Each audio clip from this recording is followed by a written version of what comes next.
Everyone, it's time for us to go and compare the iPhone 15 and compare it against the iPhone 13 Pro Max and see which particular iPhone is the better one for you. Now, both these iPhones are great, they have a lot of capability, but I will definitely tell you, if you have all the money in the world, go for the 15 Pro Max then at that point. But between these two devices, there's still lots of interesting overlap and some differences between these two as well. So let's go and see how both these phones compare. If you want to pick up either one of these phones, links will be down in the description. You can get them from there and you can help support the channel at the same time. Now, starting off with the outside of both of these, the iPhone 13 Pro Max on the front has a 6.7-inch Super Retina XDR OLED display, and it's a very, very good panel. I've been stating this for a long period of time, and I feel like the iPhone 13 Pro Max's screen is definitely one of the best panels you can buy. I think, Apple so many years ago did a great job, and I still think it's a very good panel. A few things to keep in mind: it still has the notch at the very top of that display, which isn't that big of a deal. I think it's totally fine. So you're getting the notch up there, but then you're also getting some other things. For one, you're also getting basically a ProMotion display, which is amazing. Having ProMotion is super, super cool, and that is easily one of my most favorite things going on with this particular display as well. So it's a very good looking panel, there's not a lot to complain about there, and it looks very, very good. On the iPhone 15, you're getting a smaller 6.1-inch Super Retina XDR OLED display. So there's a few kind of differences here. So for one, it's a smaller display like I mentioned before. So I love having a smaller display, I think it kind of works and feels a little bit better in the hand for the most part. And it's a good looking phone nonetheless. Now with this phone, no ProMotion, so keep that in mind, but you are getting that dynamic island. So I think that dynamic island looks very good. It gives a couple more features here and there, so it's a really cool thing. But regardless, that's kind of how that kind of holds up from that standpoint. For my opinion, I think the 13 Pro Max probably is the better looking display for sure, but the iPhone 15, with it having a dynamic island, is actually a very nice touch as well. Now both these phones have like flat sides to them, but the iPhone 15's is like a little bit more curved. I kind of like it on the iPhone 15. I've always felt like it looks kind of nice, but the 13 Pro Max definitely feels more premium with that reflective side. On the bottom of both these, a little bit of a different setup as well, and this is probably the biggest difference going for these particular iPhones these years. So with the iPhone 13 Pro Max, we had that lightning port, which was great. I love having that lightning port and it's a super cool feature, but the 15 nowadays does have a USB-C. So this is a pretty big difference here. Having USB-C is a very, very cool feature. And for once, this is probably one of the biggest changes Apple's going to be, that Apple added, that is going to stick around for many, many years to come. So from my standpoint, from my kind of assumption of me recommending things, I would probably tell the average person right now that getting an iPhone with USB-C is probably the better thing to do. But again, 13 Pro Max is still perfectly fine for the most part. There's not a lot to complain about there either. So that kind of covers it up there. On the back, frosted glass backs on both these. Dual camera setup on the 15. On the 15 Pro Max or 13 Pro Max, you're getting that triple camera setup with the LiDAR sensor. We'll talk about the cameras in a second, but overall, both the backs on these things look great. You have MagSafe capability, you have wireless charging, you have IP certification. So there's still a lot of good stuff going on with both these devices, which is still very cool. So for me personally, I think the 13 Pro Max on the outside is probably the more flagship one. I think that one's probably going to be giving you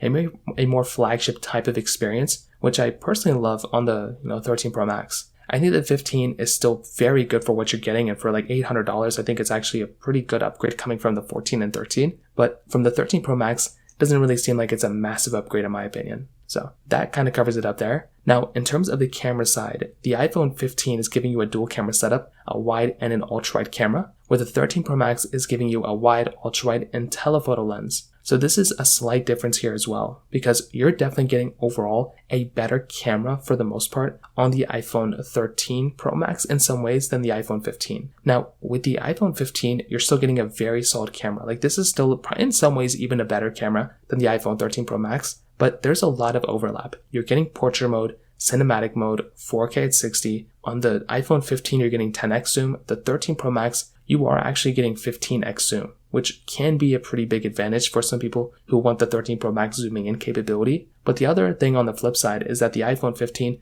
does have that 48 megapixel, wide angle lens over the 13 Pro Max's 12 megapixel wide angle lens. So that's also a slight difference. In my opinion, I would look at both these cameras and I would probably say that the iPhone 15's camera is better in some ways and the 13 Pro Max's camera is better in some ways too. It's almost like if you combine both these cameras, then you would get something like the iPhone 15 Pro Max, which is probably the best camera on any iPhone right now. So that is kind of at a high level how both these phones kind of hold up from that specific standpoint, from like the camera standpoint. Now, in terms of software and longevity, this is also a very, very slight difference here as well. So with the iPhone 15, you're still getting a phone that's going to be the longest lasting iPhone as of this point. So if you want the iPhone that's going to last the longest amount of time, you are pretty much going to be getting that on the iPhone 15. That device is going to be giving you the longest lasting device as of right now, maybe the 15 Pro Max, but on the base iPhones, that's basically how that's holding up there. On the flip side, the 13 Pro Max is still going to be an iPhone that's going to be here for many, many years to come. This iPhone is not going anywhere anytime soon.